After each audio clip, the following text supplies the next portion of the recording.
Hello friends, dream ideal classes में आप सभी का स्वागत है। तो आज हम लोग पढ़ने वाले हैं क्लास 10th का चैप्टर 3 ऑब्जेक्टिव इसका है ना। पार्ट का नाम है दो चर वाले रैखिक समीकरण। ठीक है, क्वेश्चन नंबर 1 में कह रहा है दो रैखिक समीकरण के आलेख समांतर रेखाएं हैं, तब रैखिक समीकरण युग्म का है ना। तो हम लोग जानते हैं, ठीक है, कि क्या कह रहा है कि दो समीकरण के आलेख क्या है, समांतर है। तो जब समांतर होगा तो क्या होगा, इसका कोई हल नहीं होगा। ठीक है, तो इसका क्या हो जाएगा, ऑप्शन नंबर ए, यानी कि इसका कोई हल नहीं होगा। ये क्वेश्चन नंबर 2 में कह रहा है समीकरण युग्म 2x प्लस 3y बराबर 5 तथा 4x प्लस 6y बराबर 15। ठीक है, इसका हल बताना है कैसा है। ठीक है, इक्वेशन 1 इक्वेशन 2। ठीक है, लिखे हैं a1/a2 बराबर 1/2 आ गया, b1/b2 1/2 आ गया, निकालें तो c1/c2 आ गया 1/3। देखिए a1/a2 बराबर है b1/b2 के, वो बराबर नहीं है c1/c2 के। तो जब भी a1/a2 बराबर होता है b1/b2 को, बराबर नहीं होता है c1/c2 के, तो इस स्थिति में क्या होता है, तो इसका कोई हल नहीं होता, यानी कि क्या हो जाएगा, सही विकल्प option number C.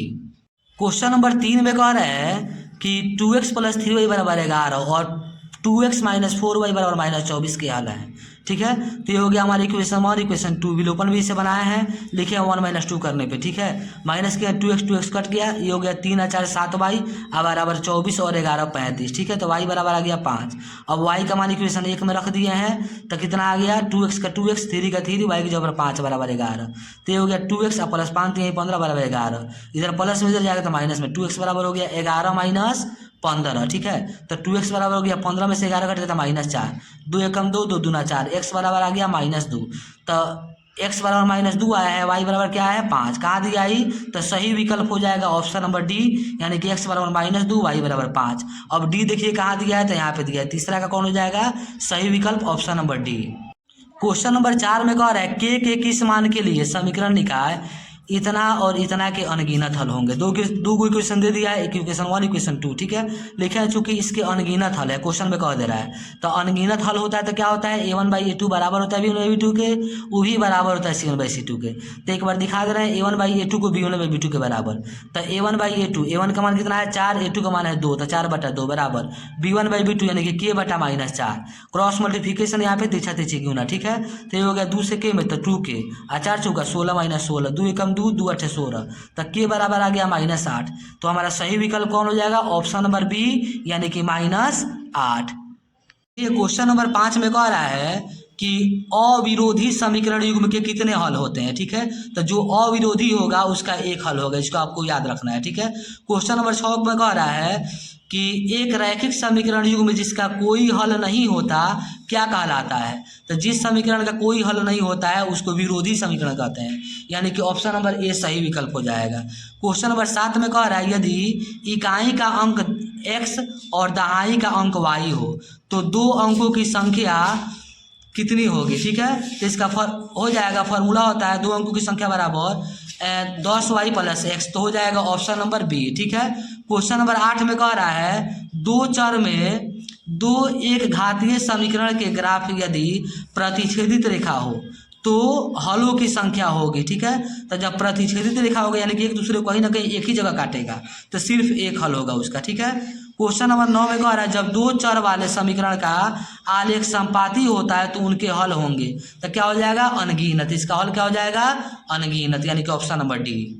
Question number 11 में कह रहा है एक रैखिक समीकरण का घात होता है। ठीक है, तो हम लोग जानते हैं कि जिस समीकरण का घात 1 होता है उसी को रैखिक समीकरण कहते हैं, यानी कि रैखिक समीकरण का घात क्या हो जाएगा, ऑप्शन नंबर सी, यानी कि 1। देखिए इसके नंबर में थोड़ा सा गलती हो गया, 9 के बाद 11 हो गया, तो कोई दिक्कत नहीं है, आप मैनेज कर लीजिए। 11 का क्या हो जाएगा, ऑप्शन नंबर सी। अब चलते हैं क्वेश्चन नंबर 12 पर। क्वेश्चन नंबर 12 में कह रहा है एक रैखिक समीकरण युग्म x प्लस 2y बराबर 5 तथा 3x प्लस 12y बराबर 10 का हल बताना है कैसा। देखिए तो इक्वेशन 1 हो गया, इक्वेशन 2 हो गया, a1/a2 निकालने तो आ गया 1/3, b1/b2 निकालने तो आ गया 1/6, है ना। तो देख रहे हैं तो a1/a2 जितना है उतना ही b1/b2 नहीं है, यानी कि जब a1/a2 b1/b2 के बराबर नहीं रहता है तो इसका क्या होता है, तो इसका एक हल होता है। ठीक है, तो सही विकल्प कौन हो जाएगा, ऑप्शन नंबर ए, है ना, यानी कि इसका एक हल होगा, ऑप्शन नंबर ए हो जाएगा सही विकल्प। क्वेश्चन नंबर 13 है, कह रहा है 0.0 3x-0.37 बराबर 0.37x-0.3। तो x का मान क्या होगा, ठीक है। तो इसको हल करेंगे, देखिए x वाला को क्या करेंगे, इसको इधर खींच लेते हैं, x वाला को x वाला के साथ और संख्या वाला को संख्या वाला के साथ, ठीक है।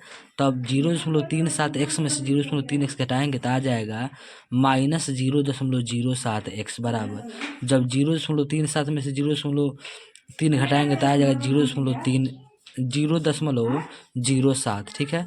अब दोनों सेम चीज़ है, इधर x से गुणा के रूप में है 0.37, तो इसको बराबर किधर भेज देंगे, ठीक है। तो बटा में हो जाएगा, ठीक है। और माइनस आएगा तो माइनस भी साथ में हो गया, सेम है दोनों, तो कट जाएगा एक बार में, कट गया एक बार में माइनस, तो माइनस, यानी कि x का मान क्या आ गया, -1। तो क्या हो जाएगा, सही विकल्प ऑप्शन नंबर ए। तो इसका ऑप्शन नंबर ए आंसर हो जाएगा। क्वेश्चन नंबर 14 में कह रहा है 2 चर में रैखिक समीकरण युग्म का हल अनंत हो तो उनके आलेख होंगे, ठीक है। तो देखिए उनका आलेख क्या हो जाएगा, तो ऑप्शन नंबर सी यानी कि समपाती रेखा। रैखिक समीकरण का हल क्या है, अनंत है, जब अनंत होता है तो ये समपाती रेखा होता है, तो ऑप्शन नंबर सी सही विकल्प हो जाएगा 14 का। क्वेश्चन नंबर 15 में कह रही है यदि रैखिक समीकरणों का युग्म संगत है तब उनके द्वारा निरूपित रेखाएं होती हैं, ठीक है। तो क्या होता है, जब भी संगत होता है तो प्रतिच्छेदित करती हुई रेखा होगा और समपाती रेखा होगी, यानी कि ऑप्शन नंबर डी सही हो जाएगा 15 का।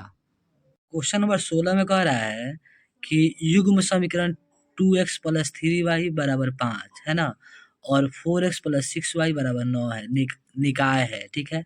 तो इसका क्या होगा, ठीक है। तो देखिए इक्वेशन 1 ये वाला हो गया, इक्वेशन 2 ये वाला हो गया, ठीक है। a1/a2 निकालें तो आ गया है 1/2, b1/b2 निकालें आ गया ये भी 1/2, c1/c2 निकालें तो आ गया है 5/9, ठीक है।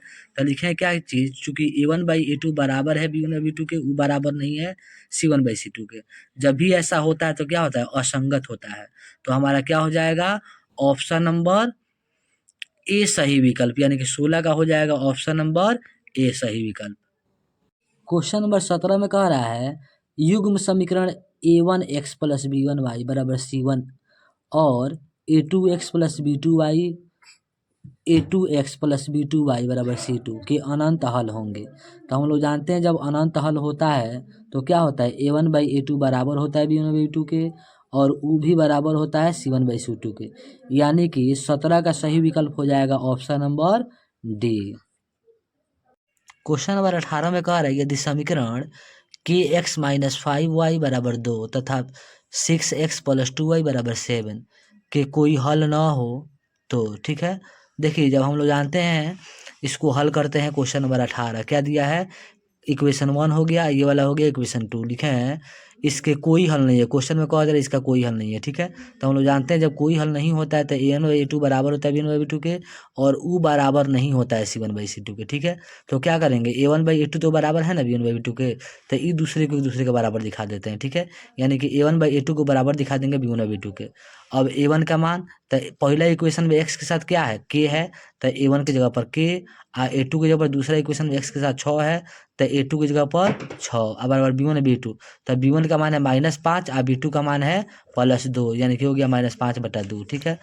तब क्रॉस मल्टीप्लिकेशन के से गुना होगा 2 में तो हो जाएगा 2k, और 6×5 = 30, अब 2 एकम 2 और 30 कट गया 2 से, 15 दूना 30, तो k बराबर आ गया कितना, -15, ठीक है। तो -15 कहाँ दिया है, तो सही विकल्प हो जाएगा ऑप्शन नंबर डी, यानी कि डी में क्या दिया है, 18 का डी -15।